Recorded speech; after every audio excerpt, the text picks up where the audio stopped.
Kane Nation, we here at Gavin Nix' house, the big man in the middle. Let's see if he at the crib and he ready. See if he about his business. What's up, big dog? I'm here, baby. What's up with you? You ready? Yes, sir. You? I'm ready. Hey, come on Let's see in. what you talking about, man.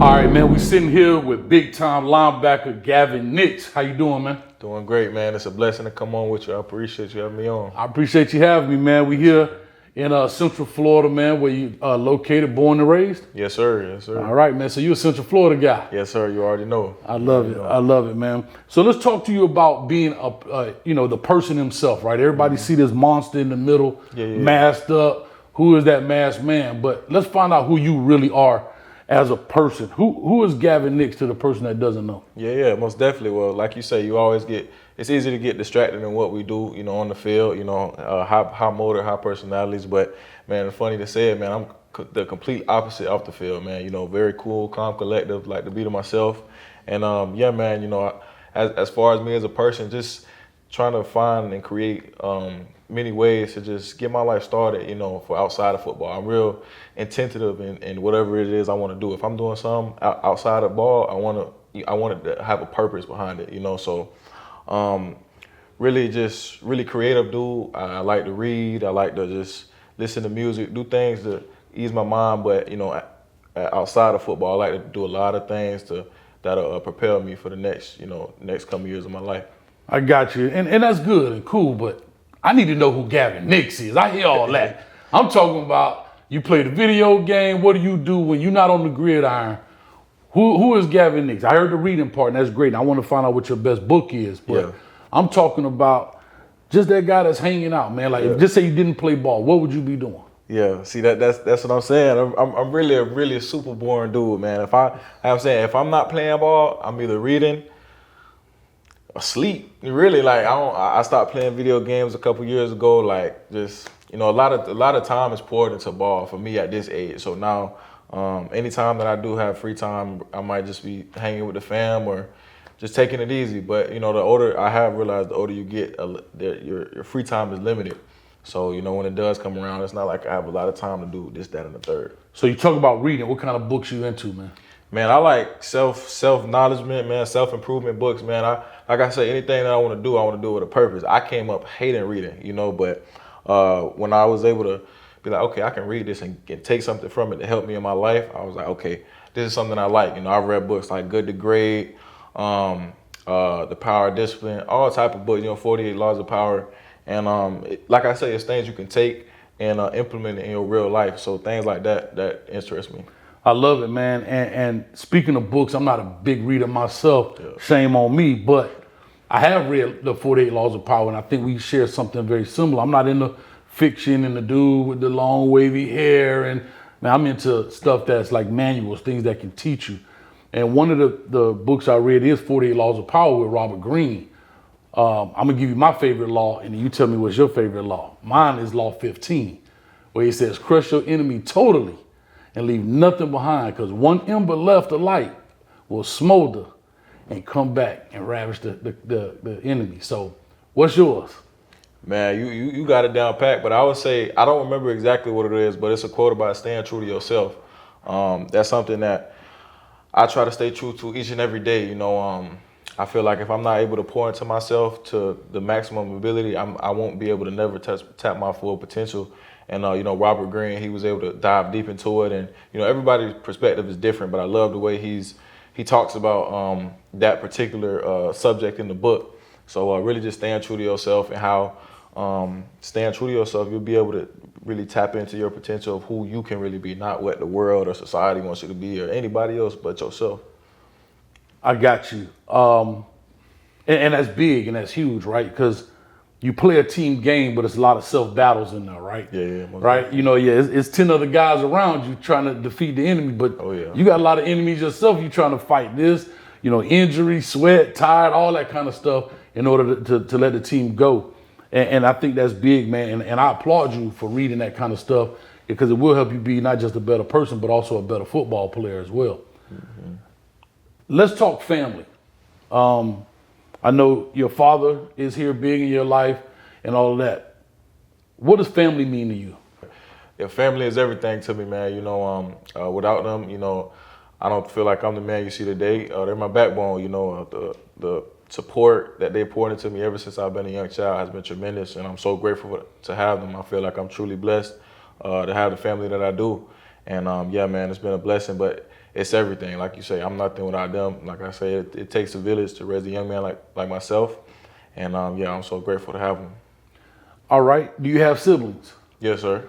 Who are you, the oldest, youngest, middle? I'm a middle child. You're a middle child. Yes, sir. So right now, when it comes to the siblings, what does that dynamic look like, being a middle child? Yeah, it's pretty cool. You know, I got an older brother, younger sister, so we, you know, we all bond well. And I mean, man, it's being the middle child. You know, it's just cool, but it's no really weird or crazy dynamic. We all cool. We like family is family, man. So ain't nobody getting treated different or anything like that. But you know, we all pretty tight, so that's all that matters. Your older brother, he played ball? Yes, sir. He played ball in high school. He gave you some tips or what? or do you think he could smash you? What did he play, matter of fact? What position? Safety. Okay, he played safety. Yeah. So who better, him or you? Man, I ain't gonna say nothing without him on here with us, man. We gonna have to leave that He up. can get in the comment section. Hey, Kev, I don't know. You might got to see me out there, man. I don't know what's up. Might got to run some one-on-ones or something. I don't know. I love it, man. I love it. So, you know, so have you gotten advice from him in playing ball and all of those type of things? I remember when we was younger, we used to talk about it, but I mean, you know, it's truly been a journey, and I've been able to pick up from a lot of people, like trainers, coaches, teachers, anything. So I've been playing since I was little, so I've been able to pick up from a lot. So, you know, throughout the journey, I've been able to pick up things here and there. Here with your father and everybody, when you go through those tough times and everything, who do you go to in the family that you can say, I can seek advice, and it's like, I know it's concrete? Yeah, most definitely my older brother, man. Throughout the years, we've been able to get really close, and we can relate with a lot of things. And like I said, that's why you talk about siblings. That's why it's pretty cool to have siblings, you know, with you growing up, man, because y'all can kind of relate. Y'all all growing up together. Y'all can relate with a lot of things. So I know, you know, some of the pretty hard stuff. I can go to my brother, and it's like you say, it's concrete, and he's gonna keep it real with me every time. So that's pretty much the guy. Now, how about your younger sister? What's the relationship there, and how much younger is she? She's 2 years younger than me, and yeah, man, we've you know, we came up together, you know, fussing, fighting, arguing all the time. You know how that brother-sister relationship get, but nah, we love each other, man. It's a pretty smooth relationship. You know, it gets hard sometimes because, you know, being at IMG, being away from home, you know, you always spend less time with the family. But nah, we're pretty tight. Like I say, with everybody, it's no different type of treatment with this sibling or that sibling. Nah, we all tight, so it's pretty solid. What's the relationship like with your father? I know he's big here in Central Florida, doing business and stuff like that. What's that relationship like between you and Dad? Is he trying to live through you on the ball field? 'Cause I know he played a little ball back in the day. Yeah. Is he living through you? Is he giving you advice? What? Nah. He's man, it's been a big part of my success. You know, I've been blessed to have a father figure to help me throughout this journey. And you know, when I was younger, I came to him. You know, when I got serious about football, and like, man, this is something I want to do. And he stuck by me throughout the way. If I needed to get to a training, or if I needed help, if I needed to go to somebody for this, that, and the third, like, he never questioned it, and he always wanted my best interest, man. So like I say, I'm so grateful for everybody in my family, but most definitely grateful for my pops. You know, it's been a true blessing, you know, to have a father figure in my life. So I'm super grateful for that. Mom, talk to me a little bit about Mom. My mom is everything. You know, my mom, my rock. Always held it down. Always been real with me. No matter what, can go to my mom about anything. Like I say, she's a realist, man. So to have that dynamic of mom and dad in my life has been great, and I wouldn't trade nothing in the world for them. So just blessed. Really quick, is she the loudest one in the stand at the game? Oh yeah, most definitely. It's times on the field where I can't hear nobody but her, like super loud. So you watch some of my highlights, any of that, you gonna hear her screaming. So, and it's been like that since I've been playing Little League. So that So ain't when she gonna say, "Ooh, my baby," if she say that, whatever she say, she gonna hear it. Yeah, you gonna hear it. give us just a little bit of what you're like even in the classroom.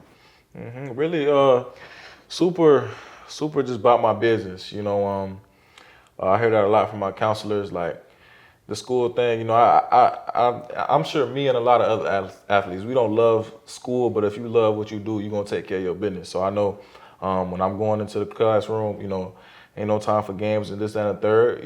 Build good relationships with people, teachers, because you never know where relationships will take you, and I think relationships are huge. But really just taking care of my business, and I've never slacked in the classroom. I've always been a straight A 4.0 student. So just really serious, just making sure I'm knocking out everything I need to. All right, talking about you as a player, man. Big time dude. How much you weighing right now? 225. How tall are you? 6 foot. So 6 foot, 225, playing Inside backer. inside backer, man. You like to hit? Yes, sir. Got to. You already know. Got to. All right, because in today's game, they trying to take some of that away from you guys. Oh, yeah. You ain't having it? Nah, I think, like you said, you got to have it's a different game, so got to have awareness. But when I get my shot, I'm going to take it. So where did the love for hitting come from? Shoot, I actually grew up my entire life playing running back, and I was a big back. So I loved the feeling of running somebody over. And once I was able to flip on the defensive side of the ball, I was like, man, it felt a lot better to hit somebody than to get hit. So that's where it came from. The true story, man. True story. Like you say, you start off at running back, right? Most of us, if you ever started off in Pop 1 or Pee Wee, we always start off with offensive line, man. They started you at offensive line too? I actually, so funny story, playing flag football, quick, fast, all that. So I played running back. So my first year of Mighty Mikes, I was 7 years old, and I hated the contact. I was super soft, but everybody knew me as a running back. So I would play, and then when I would shy away from that contact, they were like, all right, we're going to put you on the line if you ain't going to get right. So I remember like half of that year, I had to play on the line, and I hated it so bad. And then after that, I was like, all right, it's time for me to hit somebody now because I got to get back in that backfield. And that transition came, and I was back where I needed to be. And so in saying that, right, when you out there middle linebacker, what's going through your mind, man? Like quarterback is making his checks, he's looking at this, he's getting ready to start his cadence. What's going on in that helmet in your mind? Yeah, well, for me, in my defense, I have the role of calling the defense. So I'm really the anchor. I got to make sure everybody is straight before me. I got to make sure my guys in front of me are lined up. They know their assignment as well as my guys behind me. We all work on a string. So pre-snap, early in the down, I got to make sure all my guys are ready. And then after that, I got to make sure I have all my keys and alignments right for myself, to make sure I'm in the right places. I'm ready to make the right play. I'm dissecting the formation, pre-snap, things of that nature. So, and then after that, man, it's time to go. All right. So, I'm trying to think, like, you ever watch the movies and they got that scene where he like, inside zone, like he's dissecting the play there. Does that kind of happen to you too?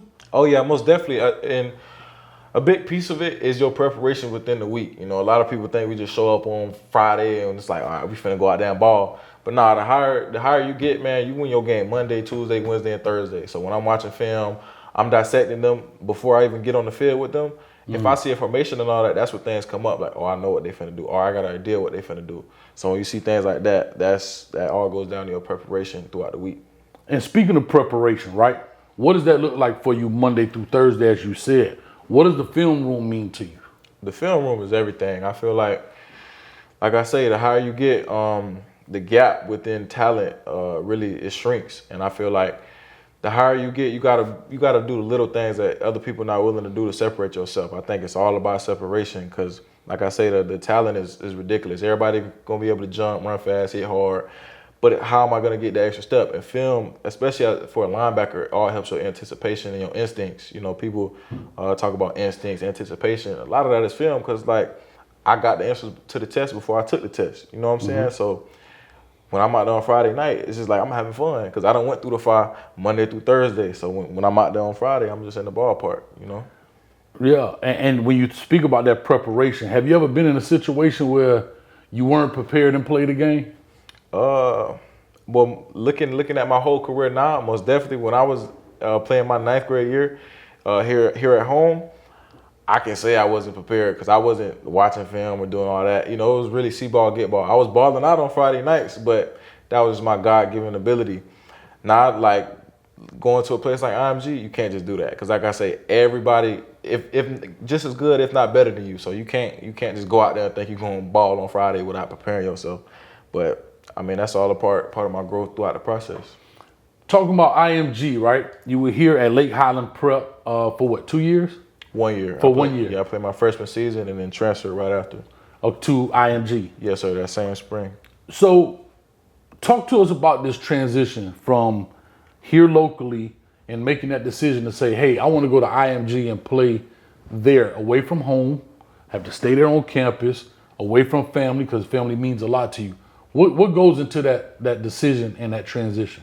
Well, really, initially, it was all about what was best for me. It was an opportunity, and at the time, it was really something me and the family couldn't turn down. We all thought it would be tremendous for my growth and helping me achieve my goals that I wanted to get to.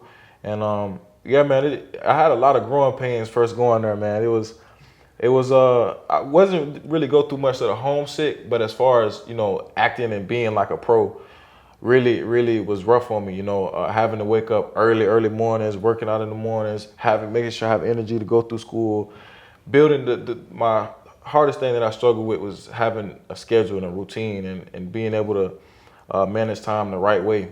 So throughout the years, you know, my sophomore year, it got hard at times, but I'm so glad that I stuck through it because it all ended up paying off for me in the long run. Real quickly, kind of take us through a day at IMG, right? Crack your eyes open in the morning, you wake up, what's next? After you brush your teeth, of course. Yeah. What goes on in the day? So yeah, once I'm leaving the room, man, I'm going to the cafeteria, I'm eating breakfast. Yeah, so after breakfast, we head over to the training facility, and we go to the training room to get treatment, things of that nature. And then after that, we'll head to the field house to watch film, get ready for our day, and then after that we'll head downstairs, get changed, and then we'll go out to practice. Practice will be about 2 hours and 30 minutes, and then right after that, pretty quick transition. Depending on the day, we might have yoga or APD meeting, all different type of things, but let's say we don't. So we'll go back, get changed, head over, eat again, and then we'll go back to our rooms, get ready for school, go to school about 3 to 4 hours depending on your schedule. And then after that, so around like 5:20, you'll be free to do whatever you want to do. You know, go back, eat dinner, and do whatever you want to do with your time. All right, let's talk about a little bit of preparation from IMG. What makes them different? It's still high school ball, in essence, right? You don't play in the playoffs. You guys don't play in a state championship game. Yeah. So it's pretty much 10 and that's it, right? 10 games and that's it. What does it look like from a coach's perspective? What do you feel when you get coached by coaches at IMG or that setting? Man, that's everything. You know, my biggest asset now is, you know, my knowledge and my mind. And a lot of that comes from the guys that I've been able to be prepped under. I've had a lot of different coaches since my time at IMG, and all my coaches either came from the collegiate level, coached at the collegiate level, coached in the NFL.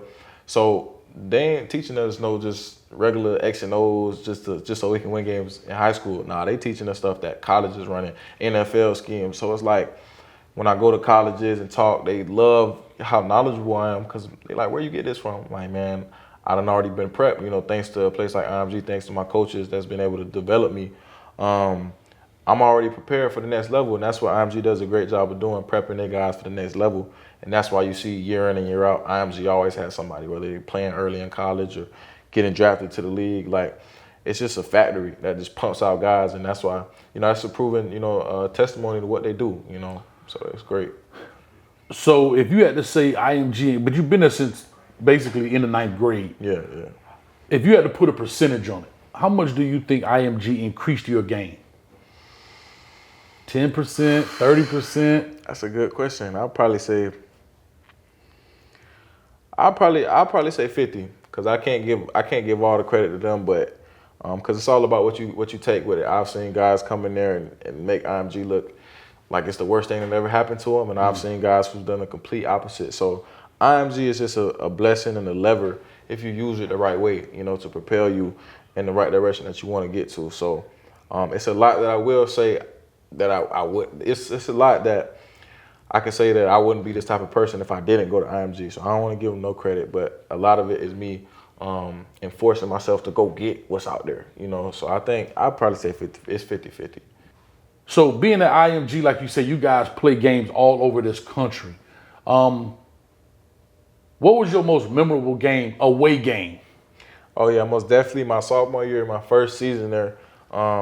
We played in Utah. We played a team called East. That's actually the school where High School Musical was made at. And that was my first time I ever seen mountains. So I remember when we got there, just looking at my room, I would go outside and just look at the mountains like, dang, that's crazy. I'd never seen mountains before, so I was starstruck. And that's it's small because we got there to play football, but that's one of the benefits of traveling. I've been places that I never imagined of being just because of football or just traveling with IMG. So I'll never forget that.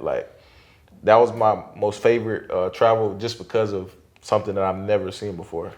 Yeah, and it's funny, one thing I know that IMG does offer, especially the high school kids, is that kind of experience, right? Yeah. I talk to all my former players and players.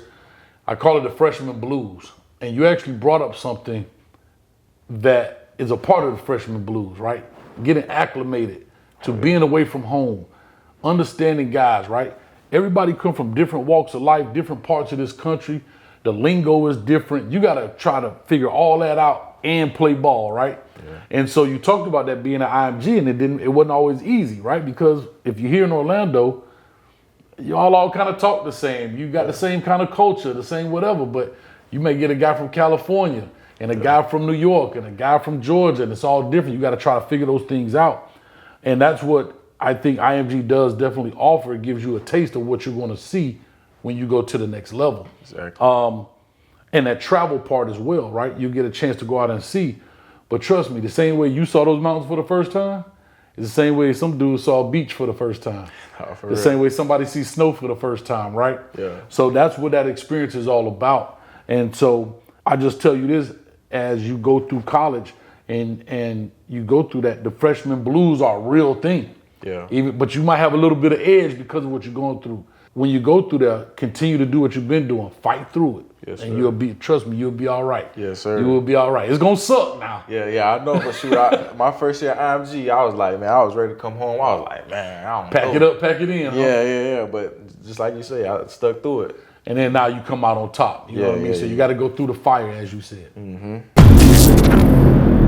Real quick, you just made your commitment to the University of Miami. The University of Miami. Man, go ahead and throw them U's up for the thumbnail. I'm loving it.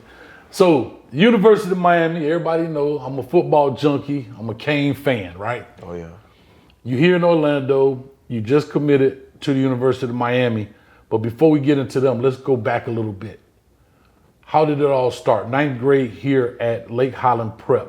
Had you received any offers at ninth grade? Yes, sir. It's actually crazy that I ended up committing to the University of Miami because it all started with them my eighth grade year going into my freshman season. So I actually went to the camp. This was, different staff and all that, but I went to just a regular prospect camp, and that was actually the first day where I made the transition to linebacker. I never played any type of linebacker. A little bit here and there in Little League, but never seriously took it serious or played it.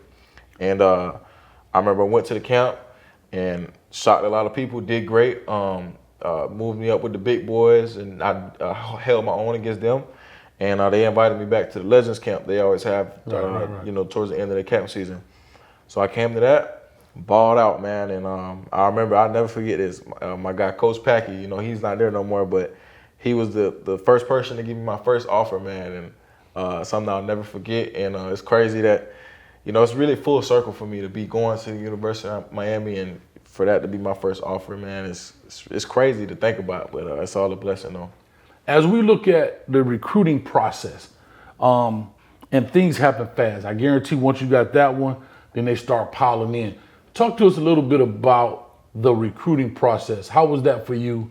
What did you kind of go through? Is it hectic? Was it easy? What? Yeah, my younger years in high school, you know, freshman, sophomore, early junior, I thought it would be easy because, you know, they always focusing on the older classes and they guys that's really right about to step into college. So coming up, I thought it was going to be smooth. You know, you talk to coaches here and there. And remember, freshman and sophomore year, they can't really talk to you. You know, if somebody really likes you or anything, they'll find a way. So I was really able to just focus on, you know, ball. And, you know, it picked up my junior year when they could really start calling us. And I was like, man, all right, this I don't know what the stress is. Like, this would be perfect. Man, I remember the beginning of this year when it was my class to get going, once the 24s got into college, I was like, oh my gosh, man, I just want to put my phone, just throw my phone in the trash, you know, but it's all a blessing. I always try to remind myself that stuff I used to pray for. I worked so hard for it, and the fact that I'm in that position that I've always prayed to be in, to want to be in, it's great, man. But it can most definitely get overwhelming, hectic. Feel like you never got free time. It's always got to get back to a coach, this, that, and third. But like I say, it's all a blessing. So really, just you gotta have a plan to manage that stuff because it can be a lot. Outside of Miami, did you drop a top like 4 or 5? Yes, sir. I actually dropped the top 6. I had obviously Miami, Florida State, Notre Dame, Ohio State, Oregon, and Stanford. Talk to me about these Canes. Mario Cristobal is known as recruiting GOAT. Oh yeah. He's bringing in some good talent. Oh yeah. That's been his thing ever since I had the opportunity to work for him at FIU. What is it about Miami? What was it about Coach Cristobal, those conversations? Because everybody say you was leaning towards Florida State. So I want to hear what old loafers had to say to you. Yeah, man. Shoot, with Miami, man, I could talk about Miami all day, man. But for me earlier, like I said, I wanted to go to an institution that can help get my life started, man. And the thing that really struck me about them is I came to them about 3 things: real estate, agriculture, and communications. You know, that's what my major is. I want to get in the broadcasting realm. And throughout the recruiting process, they put me together with real life people, not no like meet and greet. Hey, this is what I do. You know, if you come here, you can, you know, it was real life people where I can really start to network and build relationships, talk to them weekly. And it's like, man, if they're doing this for me now, I'm already getting tips on how to do this now.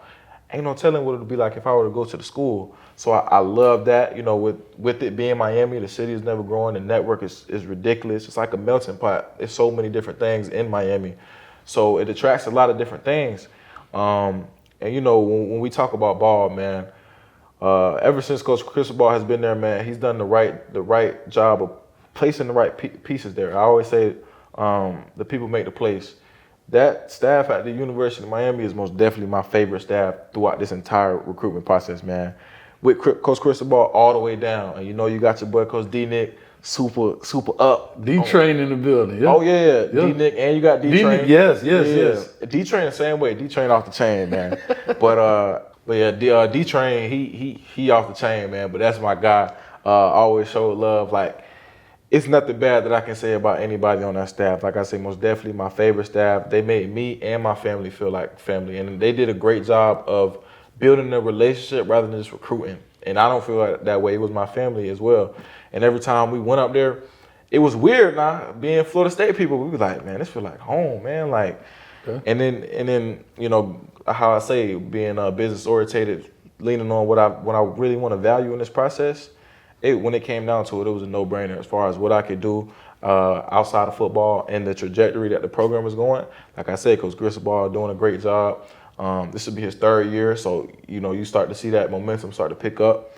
And he's most definitely placed the right people in his corner that follows the vision that he has. So that's why I feel like Miami going to be back where it need to be pretty soon. Nah, it's going to be back. Oh, we ain't playing with them. At all, you understand me? ACC champs this year? Oh, yeah, for sure. Got to. Man. Got to. It's a born Cane, man. Come on, man. You was confused earlier. Yeah, I was confused.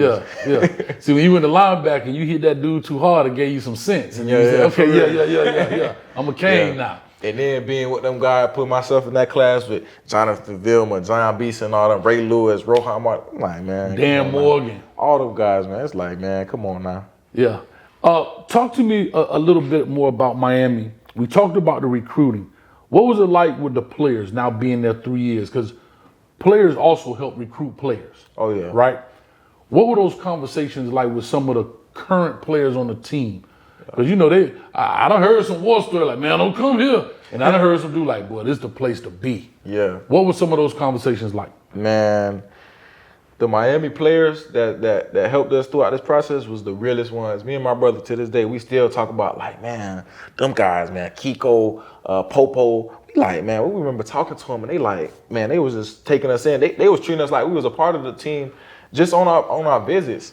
And it really made us feel comfortable, you know, because you go to some schools, and like you say, it might be envy, hate, all these type of things, but everything just felt so genuine, man. Like, and you know, Kiko was my host on my official visit, hanging out with him. We could relate to a lot. You know, it's Miami. It's a lot of things you can get into. So, you know, they take us out, and I was like, man, I don't want to do this, that, and third. And whatever you want to do, you know what I'm saying? You want to keep it calm, this, that, and third. And they wasn't on some like, all right, once the coaches get around, we going to, y'all go do whatever y'all want. Nah, they was like really trying to, you know, figure out who he was as a person, build relationships. Yeah. And man, it was like at the end of my visit, spending like the whole weekend with him, I was like, man, these are my boys, and I only know them. I only know them from, you know, some of the guys I knew since spring and earlier. But like some of the guys, it was like, I just met you, and you already seem like you're gonna be one of my brothers, you know? Yeah. So it was different, but man, it was great, man. They took me in like a little brother, man. Yeah, I mean, Kane Nation is super excited about this season coming up with the acquisition of Cam Ward, Damian Martinez, Henry Barrow, and a host of other guys that's currently been there as well. What was it? What was going through your mind when you said to yourself, "Okay, I'm looking at Miami. They headed up on the chart, right, up and to the right on the chart. How do you see yourself fitting in there?" Again, not this year because you got one more year left. Yeah. But coming in when you can you enroll early? Yes, sir. So I'll be there in January. Okay. So walking in January, how do you see yourself fitting into this scheme and this philosophy of this team and the culture? Yeah, well, most definitely. As far as fitting in goes, I'm just continue to be who I am each and every day. Hard worker, keep my head down, be humble, and any role that presents myself, I'm gonna be ready to make sure that I'm ready to fulfill that for my team. Whatever my team does or needs from me, I'm gonna make sure I'm gonna be that guy to fulfill it. But yeah, like I say, man, everything seemed pretty genuine and things of that nature, and everything that I want, I'm gonna have to go in there and work for it. So I just really making sure I'm a hard worker, just doing what I need to do to get myself on the field, become a leader on the team, things of that nature. But you know, once you go in, you don't ever want to put yourself out there too much or act like you want to come in and lead. Like, nah, but it's your first day. So, you know, just being a hard worker. Everybody gonna always notice the hardest worker in the room. So that's what I'm gonna strive to be each and every day. Coming down to this final decision, right? When you had those 6 schools up there, you probably had in your mind the 2 or 3, but that's fine. Yeah. Did you discuss it with family? Like, put it out there, or did you just kind of go in your room and said, you know, family says, son, whatever you want to do, we got you. How did you come to that final conclusion to say it's the you? Yeah, well, most definitely my family was behind me with whatever I wanted to do. They most definitely wanted to make sure it was internal within myself. Because, you know, wherever I ended up choosing, I was going to be the one to have to go out there and do everything that, you know, the school would ask of me. So, really, man, I remember when it got super stressful. You know, like you said, you had 2 or 3. It came down to 3 for me. So I tried everything, man. I remember one of the first things I did, I wrote down my 3 schools that I loved, and I put it in my drawer. And I looked at it every morning. It was like, does any of these stand out? Like, if I read this on the paper and be like, okay, Gavin Nix goes to blah, blah, blah, I'm okay with this. I have peace with this. But the biggest thing for me was really, like, throughout this whole recruitment process, I got a lot closer to God, man. I talked to him all the time because getting down to it, it was very stressful. I was like, man, I don't know. I'm like, one way you pull it this way, one way you like, this is home. And it's like, man, like, how am I going to know what I really want or what I really feel like the Lord needs from me?